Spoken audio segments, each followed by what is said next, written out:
அவ்வளோதான். நம்ம code கிறிஸ்டியானோட dream வந்து கம்ஸ் டு அன் எண்ட். நீங்கள் என்ன தான் எவ்வளோ பெரிய ஹார்ட் ஒர்க்கராக இருந்தாலும் இந்த லக்குன்னு ஒன்று அது வந்து வேணும் அப்படிங்கிறது வந்து தெளிவாகவே தெரிஞ்சிருச்சு. பார்த்தா நம்மளும் சப்போர்ட் பண்ணி ஒரு மேட்ச்சை முழுசாக பார்த்தா அந்த மேட்ச் என்னைக்கு உருப்பிட்டுருக்கு. இதுக்கு நான் மேட்ச்சு பார்க்காமலே இருந்திருக்கலாம்.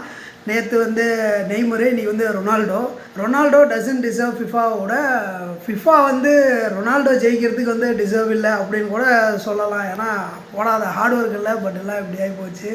இந்த மீம் ஒன்று இருக்கும், மெஸ்ஸியை ஜாலியாக அர்ஜென்டினா டீம் பிளேயர்ஸ் வந்து எழுதிட்டு போவாங்க.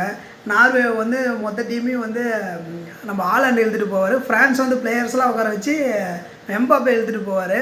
பட் ரொனால்டோ எழுதுகிறப்ப அவங்க டீம்மேட்ஸ்லாம் ஆப்போசிட்டில் எழுப்பாங்க. ஸோ 90 நிமிஷம் வந்து தாக்கு பிடிச்சோன்னு ஒரு 10 நிமிஷம் பல்ல கடிச்சிருந்தானுங்கன்னா வந்து பெனால்ட்டி வந்திருக்கும். 90வது நிமிஷத்தில் போய் அந்த கோலை விட்றானுங்க. அப்பயுமே லாஸ்ட்டு எக்ஸ்ட்ரா 6 மினிட்ஸில் வந்து ஒரு ஹெட்ரும் போட்டாங்க. அந்த ஹெட்ரும் வந்து மிஸ் ஆகிடுச்சு.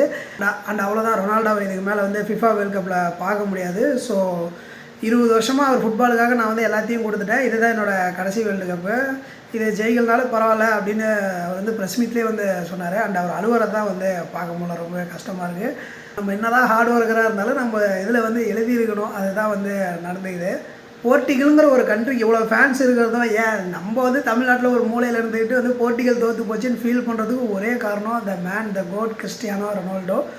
நமக்கு பிடிச்ச பிளேயரோ பிடிச்ச டீமோ வந்து வேர்ல்டு கப் வாங்காத கர்ஸ் வந்து கண்டினியூ ஆகிட்டே இருக்குது.